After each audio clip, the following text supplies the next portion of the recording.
Chapter 5, Troubles with a Penguin. The next day was quite eventful. At 432 Powfoot Avenue, first there was the serviceman and then the policeman, and then the trouble about the license.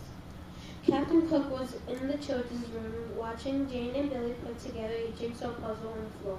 He was very good about not disturbing the pieces after Bill had spanked him for eating one. He did not hear the refrigerator serviceman come to the back door.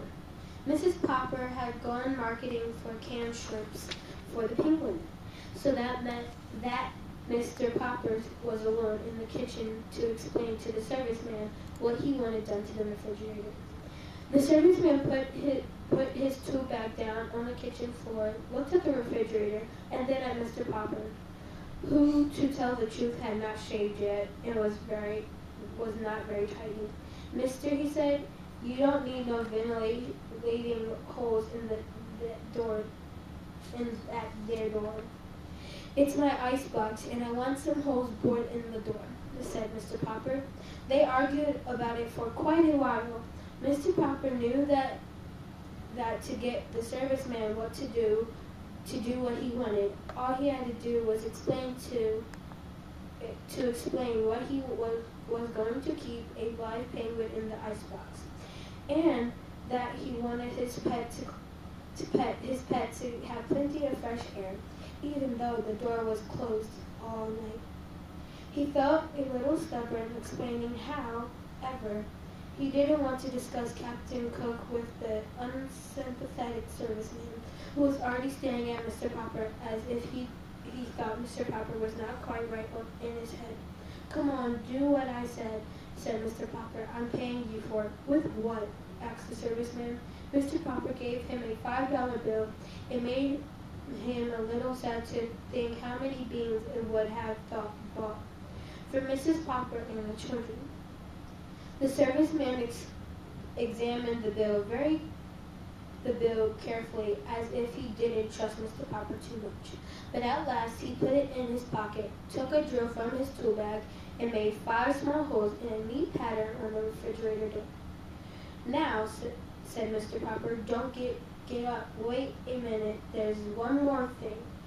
Now what? Said the serviceman. I suppose now you want me to take the door off its hinges to let a little more air, or do you want me to make a radio set out of your icebox?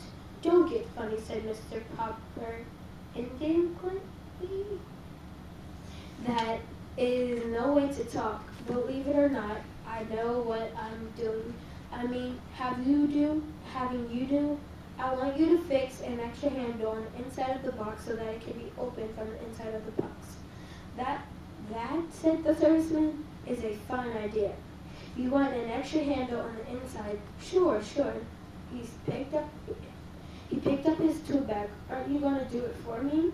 Asked Mr. Popper. Oh, sure, said the serviceman, edging toward the back door.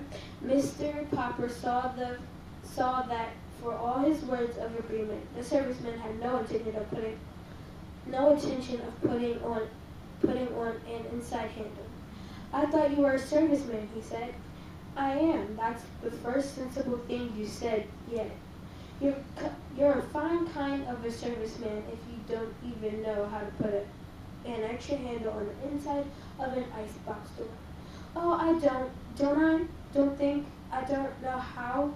As far as it goes, I even got a spare handle in my tool bag and plenty of screws. You needn't think I don't know how to do it if I wanted to. Mr. Popper silently reached into his pocket and gave the serviceman his last $5 bill. He was pretty sure that Mrs. Popper would be annoyed at him for spending all that money, but it could not be helped. Mister, said the serviceman, you win. I'll fix your extra handle. And while I'm doing it, you sit down on that chair over there facing me, where I can keep an eye on you. Fair enough, said Mr. Popper, sitting down. The serviceman was still on the floor, putting in the final screw that held the new handle in place. When the penguin came out of the kitchen on his silent pink feet, surprised at seeing a strange man sitting on the floor, Captain Cook quietly walked over and began to pet him carelessly. But the serviceman was even more surprised than Captain Cook. Or, said the penguin, or perhaps it was the serviceman. Mr. Popper was not sure just what had happened. When he picked himself up in his chair a moment later, there had been a shower of flying tools, a violent slamming of the door, and the serviceman was gone. The sudden noise, of course, brought the children running. Mr. Popper showed them how the refrigerator was now all remodeled for the penguin. He showed Captain Cook too by shutting himself inside it.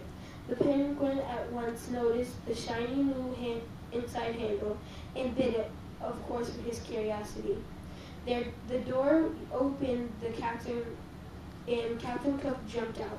Mr. Popper promptly put Captain Cook back inside and shut the door again, to be sure that the penguin learned his lesson. Before long, Captain Cook became quite skillful at getting out and was ready to be taught how to get inside when the door was shut. By the time the policeman came to the back door, Captain Cook was going in and out of the refrigerator as easily as if he had lived in one all his life.